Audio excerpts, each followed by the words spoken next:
पहले तो मैं जानना चाहूँगा आप एक किताब आ रही है जो ideology strategies and interest on Pakistan, इस पर इसका तथ्य क्या है, लाइक इसमें इसका क्रक्स क्या है? पाकिस्तान का कोई इतिहास नहीं है।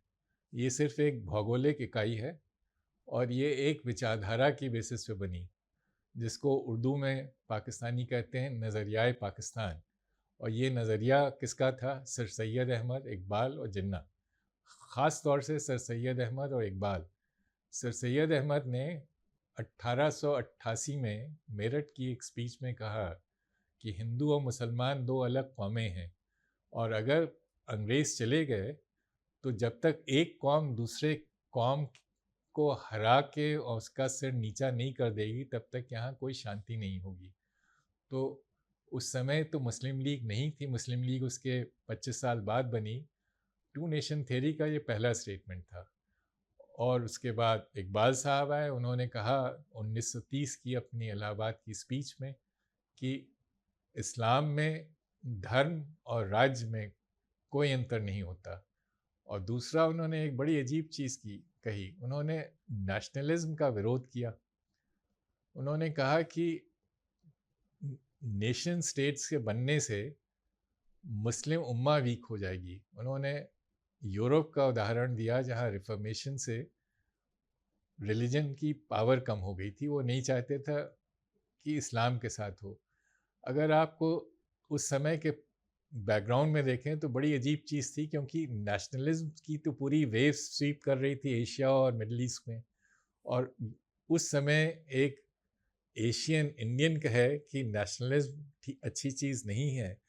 इसका फ़ायदा सिर्फ अंग्रेज़ों को था, और इसीलिए उनके अंग्रेज़ों से इतने अच्छे संबंध थे, उनको अंग्रेज़ों ने नाइटहुड की टाइटल दी।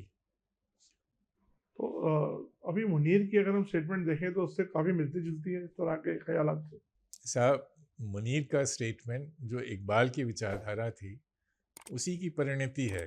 इकबाल की विचारधारा में मजहबी कट्टरता और पैन इस्लामिज़्म, ये दो चीज़ें थी। वही विचारधारा आगे बढ़ी। लियाकत अली ख़ान ऑब्जेक्टिव्स रेजोल्यूशन लाए, जिसमें कहा कि Allah has sovereignty over entire universe.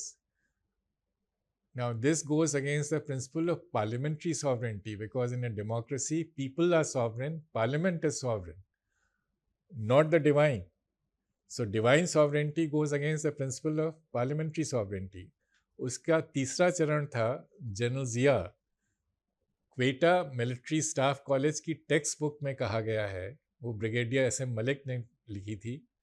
उसमें उन्होंने लिखा है कि terrorism is not a means to reaching an end, terrorism is the end in itself.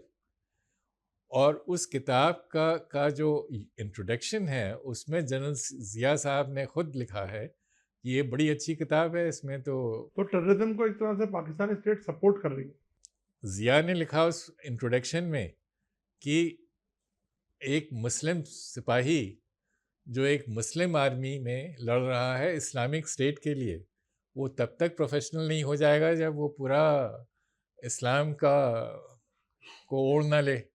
ना, इसके क्या मतलब है? वो पाकिस्तानी सिपाही और पाकिस्तानी स्टेट की बात नहीं कर रहे थे, वो इस्लामिक स्टेट की बात कर रहे थे। ये तो जिहाद का नारा था। मुनीर साहब उसी विचारधारा के। तो आपको लगता है मुनीर मुनीर का रहना भारत के लिए काफ़ी खतरनाक साबित हो रहा है? मुनीर साहब एक पासिंग फेज हैं, और जो कोई भी इंडिविजुअल वो नेशनल बैलेंस में तो चेंज कर नहीं सकता है। उनके अंदर इतनी समस्याएं हैं, जो उनकी 16 अप्रैल की स्पीच जो आपने उसका पहले जिक्र किया, जिसमें उन्होंने two nation theory, ideology of Pakistan और कश्मीर कहा था, उस स्पीच का बड़ा हिस्सा बलूचिस्तान की समस्या पे था। उससे पता चलता है कि वहाँ पे उनकी समस्याएं कितनी ज़्यादा हैं। और उसके बाद अब बजाउर में मिलिट्री ऑपरेशन शुरू हो गया है। तो आपको लग रहा है पाकिस्तान टर्मोइल में है इस समय बहुत बुरे? एकदम। एक ऑल पार्टीज कॉन्फ्रेंस हुई है अभी 2 दिन पहले, जिसमें सारी पार्टीज ने मिल के कहा है ये मिलिट्री ऑपरेशंस बंद किए जाएं। 2 मेजर पार्टीज उस डिक्लेरेशन से अलग हो गई, वो है शहबाज शरीफ, नवाज शरीफ की PMLN और PPP, मगर जो बाकी पार्टीज़ हैं जिसमें अवामी नेशनल पार्टी है, जिसमें फजलुर रहमान साहब हैं, जिसमें MQM है, वो सब ने मिलके कहा ये मिलिट्री ऑपरेशन बंद हो, तो इसके मतलब कि वहाँ तो पूरी अंदर फूट है। तो ये जो मुनीर भारत के खिलाफ एक हार्ड स्टैंड ले रहे हैं, अभी अमेरिका जाके भी वो धमकी दे रहे हैं न्यूक्लियर, और पूरी दुनिया को उड़ाने की धमकी दे रहे हैं, वो तो आधी दुनिया को। तो अब लगता है ये सब कवर अप है, अपने आप को एक इस्टेब्लिश करने का एक तरीका है उनका। ये सब वो अंग्रेज़ी कहावत है, boy whistling in the dark.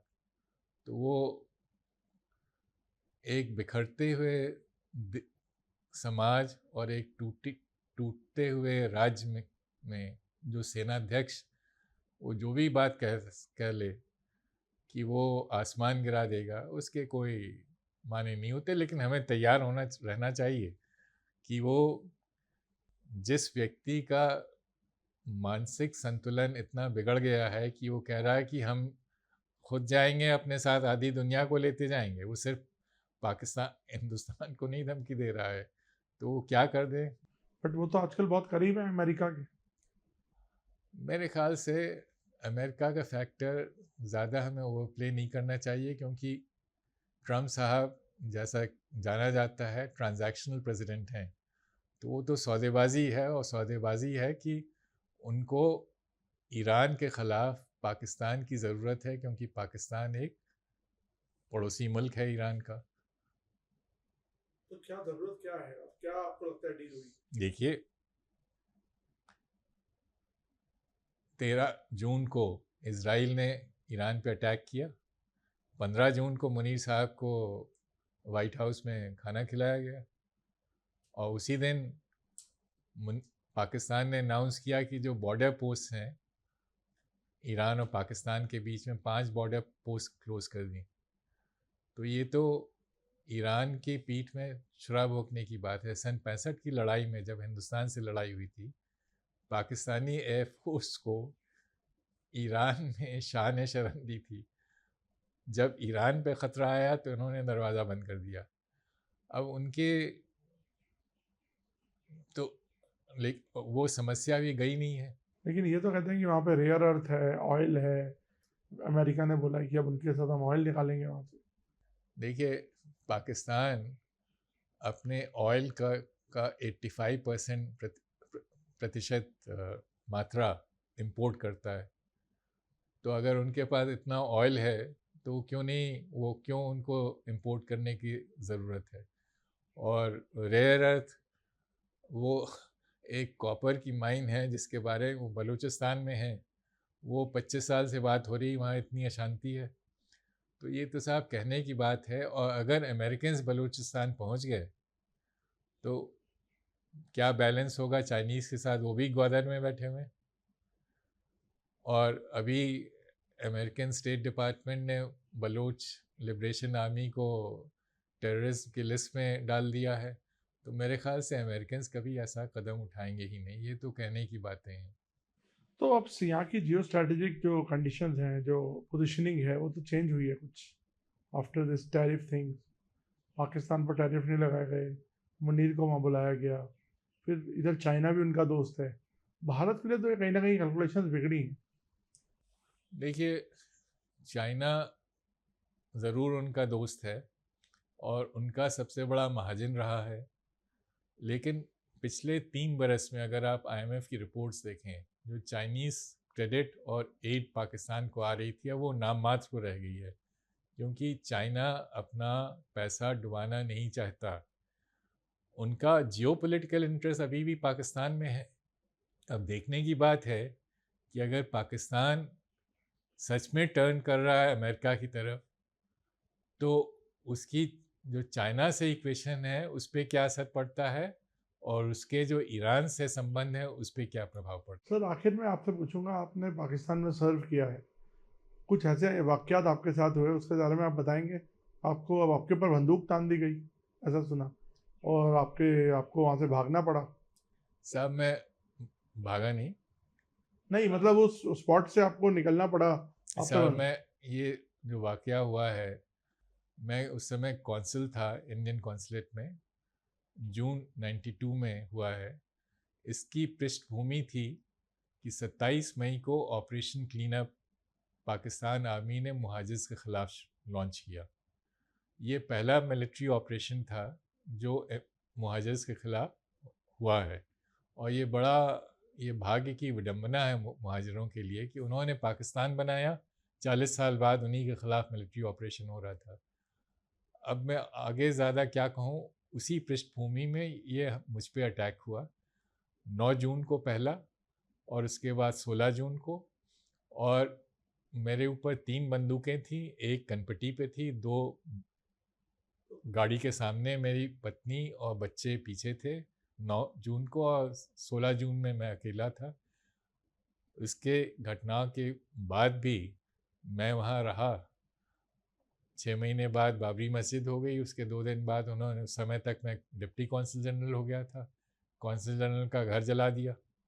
और तब निर्देश आए हाई कमिश्नर से कि औरतों और बच्चों को इवैक्यूएट किया जाए, तो 112 औरतें और बच्चे 12 घंटे की नोटिस में कराची से निकाले गए। तो कैसे निकाला आपने? वो साहब, अगले दिन, ये किस्मत की बात थी, इंडियन एयरलाइंस की एक फ़्लाइट आ रही थी। उस ज़माने में इंडियन एयरलाइंस नेबरिंग कंट्रीज़ में फ़्लाइट ऑपरेट करती थी। तो जब हाई कमिश्नर साहब ने मुझे फ़ोन पे कहा, उन्होंने कहा कि फ़ॉरेन सेक्रेटरी ने अप्रूव कर दिया है कि कल तुम औरतों बच्चों को भेज दो। तो मैंने उनको बताया कि ये फ़्लाइट आ रही है।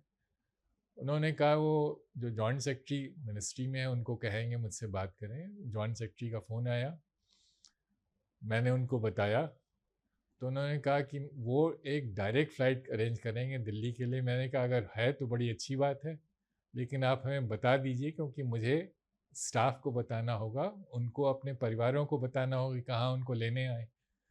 12 घंटे तक वो गायब हो गए, और अगले दिन करीब 11 बजे फिर से फ़ोन आया। फिर तब तक उन्होंने कुछ नहीं इंतज़ाम किया था। तो मैंने उनसे कहा, मैं काफ़ी, आप समझ सकते हैं, तनाव की स्थिति थी। मैंने कहा हम तो भेज रहे हैं बच्चों और औरतों को। वो 1 बजे की फ़्लाइट थी, और वो फ़्लाइट उनको लेके बॉम्बे गई, और फिर बॉम्बे से उनको दिल्ली लाया गया। सर, आज एक और मुद्दा उठा है, इंडस वाटर ट्रीटी। आज ये बोला जा रहा है कि ये नेहरू जी ने बहुत बड़ी मिस्टेक की थी, इसमें पार्लियामेंट को भी उन्होंने उसमें नहीं लिया था, लाइक उन्होंने पार्लियामेंट से सलाह मशवरा नहीं किया था इसको लेके, और सीधा सीधा गिफ्ट कर दिया पाकिस्तान को, इंडियन इंटरेस्ट को कॉम्प्रोमाइज़ कर दिया। क्या अभी आपको लगता है जब हमने इसको अभियान में डाला है तो इसने सबसे बड़ी क्षति पहुंचाई है पाकिस्तान के इंटरेस्ट को? साहब, अभी वहाँ खलबलाहट हुई है, अभी क्षति नहीं पहुँची, क्योंकि हमने पानी रोका तो है नहीं। और मेरा अपना मत है, मैं तो साहब रिटायर हो गया हूँ, मैं सरकार की तरफ से बोल नहीं सकता, और ना ही मैं ऐसी कोई आपको ऐसा इम्प्रेशन दूंगा। मेरा अपना मत है कि ये ट्रीटी सस्पेंड नहीं करनी थी, इसको टर्मिनेट कर देना था। क्योंकि जब तक आप टर्मिनेट नहीं करेंगे, तब तक आप वहाँ पे डैम बनाने के लिए इन्वेस्टमेंट नहीं जस्टिफाई कर सकते। सस्पेंशन तो टेम्पररी चीज़ है ना। डैम बनाने में तो लाखों करोड़ का इन्वेस्टमेंट होगा, वो इन्वेस्टमेंट एक टेम्पररी पॉज के लिए नहीं जस्टिफाई किया जा सकता है। तो इसको तो टर्मिनेट कर देना चाहिए। उसके साथ हम पाकिस्तान को आमंत्रण दें कि आप आइए, हमसे मिल के बात करिए, हम एक नई ट्रीटी बनाते हैं। मैं ये नहीं कह रहा हूँ उनका पानी रोक दीजिए, मगर इस तरह की one sided treaty, unequal treaty, जिसमें 80% पानी जो लोअर राइपेरियन है और जिसकी जनसंख्या हमसे 1/7 है, उसको मिल गया, इसका तो कोई औचित्य नहीं है। तो ये क्या आपको लगता है देश के साथ कुछ धोखा हुआ था ये साइन ट्रीटी करना? अब ये तो इतिहास ही बताएगा, मगर हाँ, ये बड़ी गलती तो ज़रूर थी। और ख़ास तौर से आप उसका अगर बैकग्राउंड देखें, ये ट्रीटी नेगोशिएशंस शुरू हुए करीब 57 करीब 1960 में साइन हुई है। ये उस समय height of the cold war था, पाकिस्तान अमेरिका से अलाइन था। वर्ल्ड बैंक और आईएमएफ अमेरिका कंट्रोल करता है, और वर्ल्ड बैंक उसमें उनका इस ट्रीटी में वो भी हिस्सेदार हैं। तो आप उनसे क्या उम्मीद कर सकते थे? वो तो वन साइडेड ट्रीटी होनी ही थी। तो कोई ऐसी हमें उस समय आवश्यकता नहीं थी कि ये समझौता करें, और इस समझौते से कोई ना लॉन्ग टर्म फ़ायदा हुआ, ना कोई शॉर्ट टर्म फ़ायदा हिंदुस्तान को हुआ। फ़ायदा सिर्फ पाकिस्तान को हुआ है। मेरा आखिरी में सर सवाल ये है, तो लबोलुबाव आपके कहने का ये है कि ये सब टेम्पररी है, ये मुनीर और ये यूएस टैरिफ और पाकिस्तान का अमेरिका से करीब आना, तो भारत के लिए ऐसी कोई खतरे की घंटी नहीं है और पाकिस्तान खुद अपने आप अपनी प्रॉब्लम्स में डूब रहा है? साहब, अगर आप ऐतिहासिक परिवेश में देखें तो इस तरह के बड़े परिवर्तन आए हैं। एक ज़माने में पाकिस्तान अमेरिका के साथ था, फिर वो चाइना के साथ हो गया।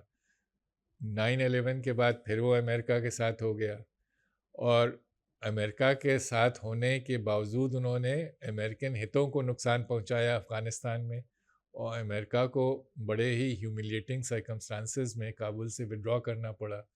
तो ये सब परिस्थितियां तो बदलती रहती हैं। जो हमें देखना है कि वो देश कहाँ जा रहा है, वो मुल्क जो है उसमें इतनी समस्याएं हैं, और कोई कमिटमेंट नहीं वहाँ, ना तो आर्मी का ना वहाँ के एलीट का अपने मुल्क के लिए। जो टैक्स बेस है वो इतनी नैरो है, क्योंकि पैसे वाले टैक्स नहीं देना चाहते हैं। सेविंग्स रेट 9% है, हिंदुस्तान का करीब 30% है, 28% है। चाइना का 45% है सेविंग्स रेट। तो चाइना से दोस्ती तो करते हैं, मगर चाइना से सबक नहीं सीखते। तो ऐसे मुल्क का क्या होगा? तो भारत चाइना के करीब आ रहा है आपको लगता है आफ्टर द यूएस? ये साहब, इस पे मैं टिप्पणी नहीं कर सकता हूँ। पड़ोसी देशों से अगर संबंध सुधर जाएं तो बड़ी अच्छी बात है। आज उनके विदेश मंत्री हैं, तो देखते हैं वो क्या होता है। सर थोड़ा अपनी किताब को दिखाएं आप और बताएं इस बारे में थोड़ा। आपने बताया शुरू में, जी। तो साहब, ये किताब ये आपका पूरा तजुर्बा आपने इसमें समेटा हुआ है, तो काफ़ी इंटरेस्टिंग किताब होगी मुझे लगता है पढ़ने के लिए। साहब ये किताब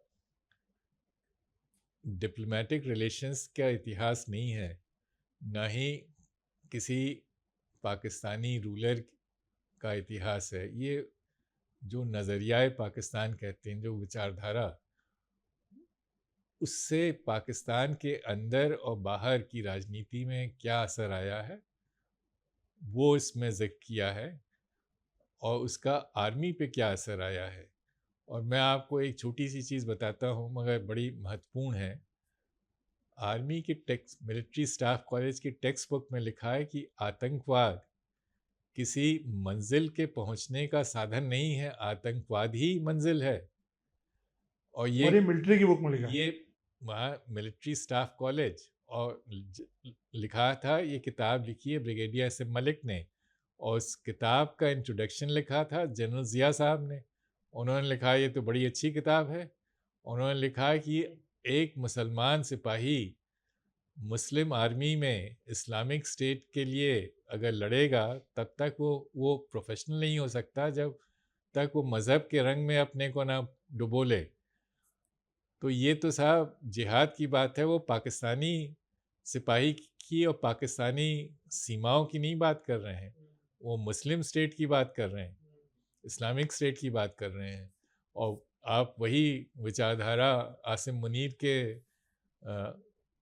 की स्पीचेस में देख लीजिए। उन्होंने कहा, आसिम मुनीर ने 2 महीना पहले, कि जो इस्लाम और जो व्यक्ति इस्लाम और पाकिस्तान के कॉन्स्टिट्यूशन को नहीं एक्सेप्ट करता, उसको मैं पाकिस्तानी मानता ही नहीं हूँ। तो मतलब सिटीजन की परिभाषा है कि वो इस्लाम को माने, तो वहाँ पे अल्पसंख्यकों का क्या होगा?